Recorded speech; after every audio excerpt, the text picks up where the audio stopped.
peuvent choquer. Oreilles sensibles s'abstenir. Richard Martineau. Un animateur pas comme les autres. Richard Martineau. Cube Radio.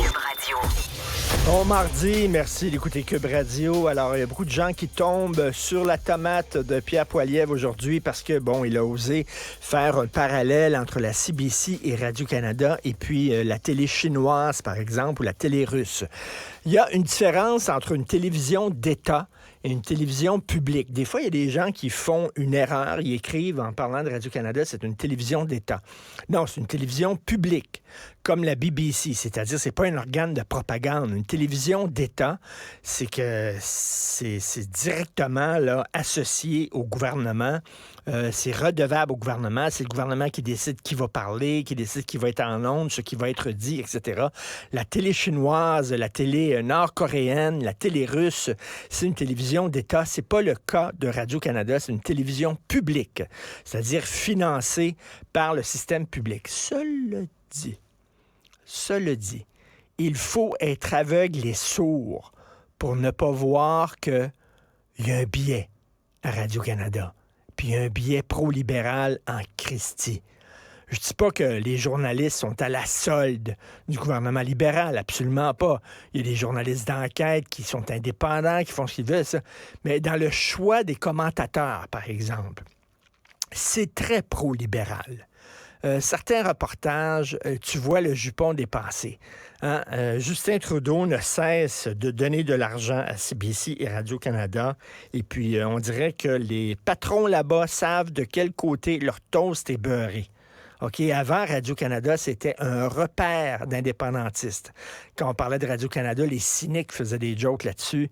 C'était un repère d'indépendantistes. Maintenant, je m'excuse, mais c'est un repère de pro-libéral, pro-multiculturaliste, pro-diversité, etc.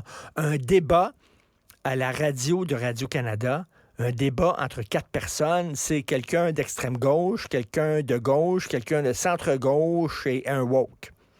Ça, c'est un débat. Et quand on invite quelqu'un qui est un peu à droite, qui est un peu conservateur, c'est pour le ridiculiser.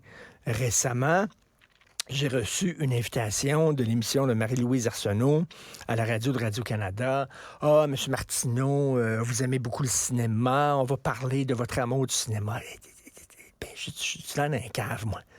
Je suis là dans un cave. Moi, c'est écrit cave sur mon front. Ça, c'est le verre qu'ils ont mis sur l'hameçon. On va parler de cinéma avec toi, tu sais. Fait que là, tu disais, c'est le fun. Puis tu vas là. Puis là, tu te ramasses dans une émission où ils sont 4 autour de la table. Puis là, t'es le piñata. Le piñata, OK? Chacun un bâton de baseball, puis tu frappes dessus. Je le sais, là. T'es le compte-service. Je le sais. J'ai des amis qui ont fait l'exercice, qui sont allés là-bas. Je leur ai dit, non, merci. Je ne vais même pas expliquer pourquoi. Merci pour l'invitation, mais non, merci. Alors, j'ai des amis un peu à droite qui sont allés là-bas et qui ont été traités, là, vraiment, là, comme des belzébuth, là. On le sait, là, on va dire. Vraiment, tout le monde le sait. Il y a un biais à Radio-Canada et c'est honteux pour une télévision publique. Il manque de diversité de voix. Lorsque je vais à Le Monde à l'envers, le vendredi soir, il y a des gens de gauche. Hein, j'ai discuté avec Louis T, j'ai discuté avec des gens de Québec solidaire. Il y avait Luc Ferrandez une fois. Bon, il y a des gens de gauche.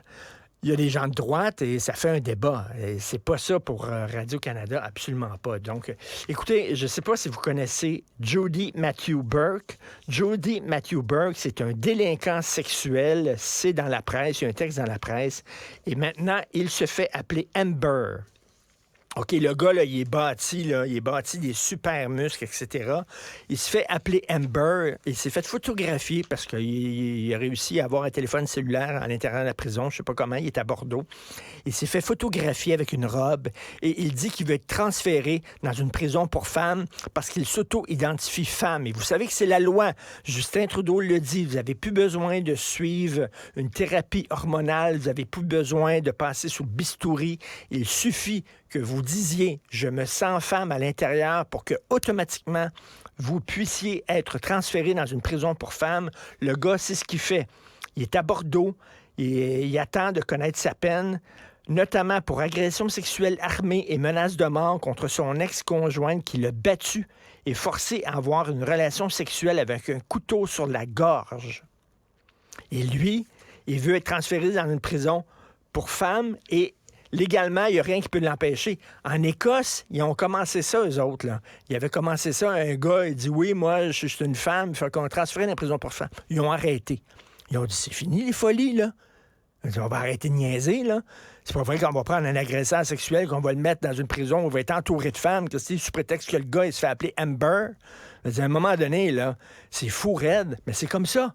Justin Trudeau, il a dit de même maintenant, l'autodéfinition. Je m'auto-identifie noir, je m'auto-identifie autochtone, je m'auto-identifie femme, puis tout ça. C'est n'importe quoi. Alors lui, il fait une cabale en prison parce que M. Amber veut être en prison pour femmes. Pourquoi pas des gars qui vont dans les gyms pour femmes? Pourquoi pas, tu sais, il y a des gars qui compétitionnent maintenant dans des compétitions sportives pour femmes parce qu'ils se disent, eux autres, femmes. À un moment donné, il va falloir arrêter ces niaiseries-là. Joignez-vous à la discussion.